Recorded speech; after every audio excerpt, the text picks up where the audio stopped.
Hello and thanks for joining us for our news bulletin. You're with me, Tandy Wemzumara. Let's take a look at our top stories. Pope Francis calls for justice and truth as Beirut blast enters second anniversary. Kajama concludes testifying in police food rations case. State slaps Chinese racist Susu with 3 more counts. And in international news, New Deal delays South Sudan elections to December 2024. We do have the details to these stories and more. Just stay with us.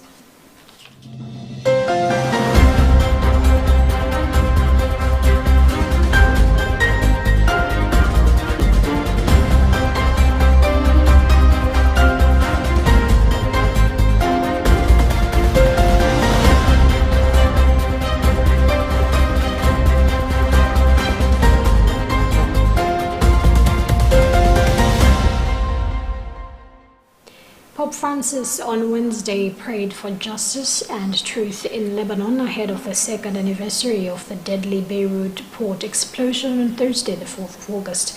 Speaking at the end of his general audience in Paul VI Hall, the Holy Father expressed hope that Lebanon will experience a rebirth, saying his thoughts are with the families of the victims of that disastrous event and with the dear Lebanese people. The Pope prayed that each one may be consoled by faith and comforted by justice and truth, which can never be hidden. We have more details on this Vatican News report read by Jacqueline Saidi. Has marked the anniversary of the Beirut port explosion with a national day of mourning on Thursday, the 4th of August. The blast killed 218 people and wounded 7,000. And according to the World Bank, the explosion caused more than $3.8 billion in material damage in the capital city, destroying homes, schools, churches, and medical facilities. The president of the Caritas Lebanon, Father Michael Abod, told Asia News that 2 years after the devastating explosion, many Lebanese people feel frustrated that they still do not know the truth about what happened, and the memory of the event is causing so much suffering, coming on top of the country's severe economic crisis, the worst in its history, and general distrust towards politicians. He added to say that the Lebanese people are accustomed to wars and suffering, but today trust between people has been lost and only faith in God seems to have remained. Pope Francis prayed for Lebanon at his first Wednesday general audience since June 22nd, expressing hope that Lebanon, with the help of the international community, will continue on the path of rebirth, remaining faithful to its vocation of being a land of peace and pluralism, where communities of different religions can live in fraternity. The Pope was expected to travel to Lebanon in June, but the papal trip to Beirut was postponed for health reasons. The Vatican has not said when a future papal trip to Lebanon might take place. The High Court in Lilongwe has ordered the state to submit clear copies of vouchers contained in its court documents in the 2.7 billion kwacha of police food rations case within 7 days. On Thursday, August 4th, 2022, former Inspector General of Malawi Police Service Lexton Kajama continued to testify, where it was noted that some documents brought before the court were not clear. However, this compelled lawyers for the accused individuals to ask for clear copies of vouchers, as the ones in the court had words that could hardly be read. We have more details in this report, filed by Herbert Karanda. Justice Annabel Mtalimanja nodded to the plea and asked the state to submit clear vouchers of the documents by Friday next week. Mtalimanja is hearing the matter, in which the state is accusing businessman Zamil Karim and 2 others, one who is deceased, of swindling the Malawi government in excess of 2.7 billion kwacha. Karim, the late Innocent Botomani, who was Director of Finance at the Malawi Police Service, and Police Superintendent Grant Kajingwe, are being accused of conspiring to defraud government through inflated prices in a food rations contract at the service. In an interview after the hearing, lawyer representing Kajingwe, Mararitso Kausi, while saying the case is at a point where it would not be right to discuss with members of the press, said they wanted to be sure of what has been written on the documents. He said the state witness, former Inspector General of Police Lexton Kajama, has finished tendering evidence in the case. The other issue is the SCP wants to provide some documents that are a bit clearer, because some letters, the time they were preparing the documents, they were not as clear. So maybe that's what I can comment on. They want to bring in some clearer documents. There are some gray areas that will need to be verified. There are quite some gray areas that we'll cross-examine on. Kachama this morning read out letters authenticating claims by Pioneer Investments amounting to 567 million kwacha for supply of the food rations in connection. On Wednesday, the former police chief brought documents showing one of the contracts between Malawi Police Service and Pioneer Investments Limited was worthy 2.125 billion kwacha, while other was valued at 2.34 billion kwacha. Kachama also presented a letter from the Office of the Inspector General to the Secretary to the Treasury, which was communicating of completion of the contract for supply and delivery of 500,000 ration packs, but also adjustment of the contract value to over 2 million kwacha. The letter was signed by late Botomani. The case has since been adjourned to the 27th of September 2022 for cross-examination. For Luntha News in Lilongwe, I'm Helbert Katanda. The Malawi Electoral Commission (MEC) has said it will receive nomination papers for the 23rd August 2022 local government by-elections from aspiring candidates on Friday, the 5th of August 2022. The Commission has said all aspiring candidates were expected to take their nomination papers on Thursday, the 4th of August 2022 from 9 o'clock to 4 o'clock at Wenya Ward in Chitiba at Nkumano TDC, Lupembe Ward in Karonga at Luwali Primary School, and Shira Ward in Malaga at Nkonde TDC for pre-inspection. We have more details on this report filed by Alina Fepiri. MEC Communications Officer Sangwane Mafulira said the pre-inspection exercise will help in addressing challenges that candidates may have before a main polls and for smooth running of activities. Speaking in an interview, Mafulira confirmed that the Commission will receive nomination papers for aspirants of local government by-elections to take place on the 23rd of August 2022 on 5 August this year. According to Mafulira, candidates are expected to bring all required documents for inspection and official confirmation of their interest to contest in the elections. We have scheduled that on Friday, the Commission should be receiving nomination papers from all aspiring candidates. So our appeal is to all of them and their followers to stick to the term they have been allocated and to ensure that the form and all the necessary requirements are met. This is a special arrangement whereby the ward returning officers will go through all the nomination papers just to ensure that they are filled in appropriately, and if there's any shortfall, it should be pointed now so that the candidate has ample time to work on it. Mafulira added that on nomination day, each candidate and his entourage are advised to follow all COVID-19 prevention protocols by ensuring that their entourage is not more than 250 people, observing physical distance and wearing masks. Further, he urged aspiring candidates to follow all COVID-19 preventive measures on the day of the polls, and that at the nomination presentation center, a maximum of 10 people will be allowed to enter the hall. The Commission has also advised all candidates and their followers to stick to the schedule and adhere to the time allocated to them by the ward returning officer. Meanwhile, the Commission has confirmed the appointment of Andrew Mpesi as Malawi Electoral Commission MEC Chief Elections Officer. His appointment follows successful interviews that the Commission conducted with him. For Luntha News in Lilongwe, this is Alina Fipiri. Malawi government has thwacked a 26-year-old Chinese man Luntha, popularly known as Susu, with 3 more counts for alleged racism and exploitation of Malawian minors. Susu was initially charged with 5 counts related to child trafficking.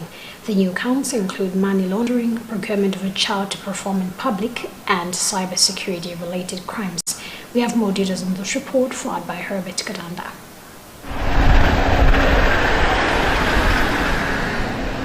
An international trial was opened on Thursday in Lilongwe, Malawi, but failed to commence in a case where Chinese national Luntha is accused of child trafficking. Senior State Advocate Sarah Mangonde told the court that the state has amended Luntha's charge sheet. She said of the counts, the accused is expected to answer.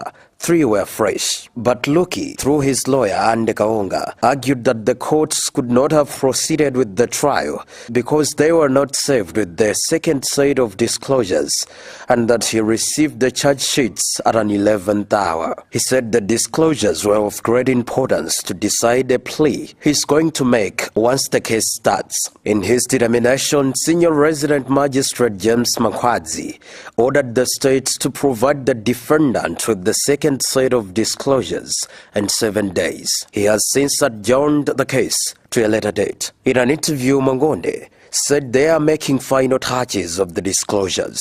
These are the second set of disclosures. We served disclosures already, the first set, and in the second set we're going to serve them in 7 days just to complete them so they're perfect for the defense side.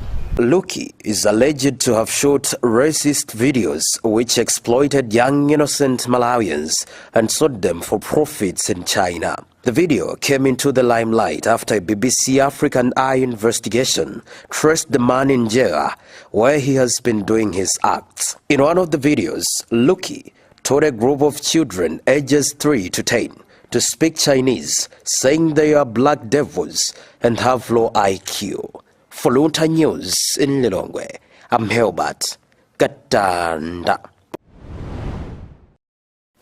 If you just tuned into Luntha TV, know that you're watching news coming to you live from Bishop Navy Media Center. But before we proceed, a recap of our top stories. Pope Francis calls for justice and truth as Beirut blast enters 2nd anniversary. Kajama concludes testifying in police food rations case. State slaps Chinese racist Susu with 3 more counts. And in international news, New Deal delays South Sudan elections to December 2024. Proceeding with the news, Office of the Director of Officers Declarations, ODPOD, has said members of the general public are entitled to access declarations files by public officers as a way of curbing corruption in the country. Making his remarks during a day-long media practitioners workshop, which was held at Shinteja Inn in Kata Bay, Director of Public Officers Declarations Michael M. Josiwa said the public access platform empowers the citizenry to monitor the levels of wealth under a public officer, thereby building public confidence in the public service, transparency, and also deters corruption and uses suspicions and unfounded allegations of wrongdoings in the discharge of their duties. Bridget Monoka has more of the details. Section 14 of the ODPOD Act requires all public officers to declare their assets, liabilities, and business interests for accountability, transparency, and confidence to the nation. It is with this background that Office of the Director of Officers Declarations engaged media practitioners to help them disseminate information on how important it is for the citizenry to keep track of what public officers have as a way of ending corruption. According to Director of Public Officers Declarations Michael M. Josiwa, if the public is aware of this, it is easy to have whistleblowers who can come forward to report any shady assets and assured of protection. He said some public officers hide various assets, but if the citizenry and his office collaborate in tracking down or reporting them, corruption will be a thing of the past. We are supposed to verify more than what we are verifying now. but we cannot do that because of resources. Resources for verification are not enough. We cannot do that because of the human resource. In the verification division, we only have 2 officers. They are not enough. However, we've deployed a strategy of what we call teamwork. So we are trying to train each and everyone at Audiport to undertake and participate in verification. We are also not, we are yet to be there as well in terms of the quality, as I've already said. We have improved, but we are not 100%. One of the facilitators at the workshop, Dr. Luntha, who is a lecturer at Mobus, emphasized the need for media to cross-check their work and take a lead role in reporting about public officers' assets. I think the mainstream media has a very big role to play when it comes to the duties of Audiport, because Audiport is actually doing with part of declaration of assets by public office bearers.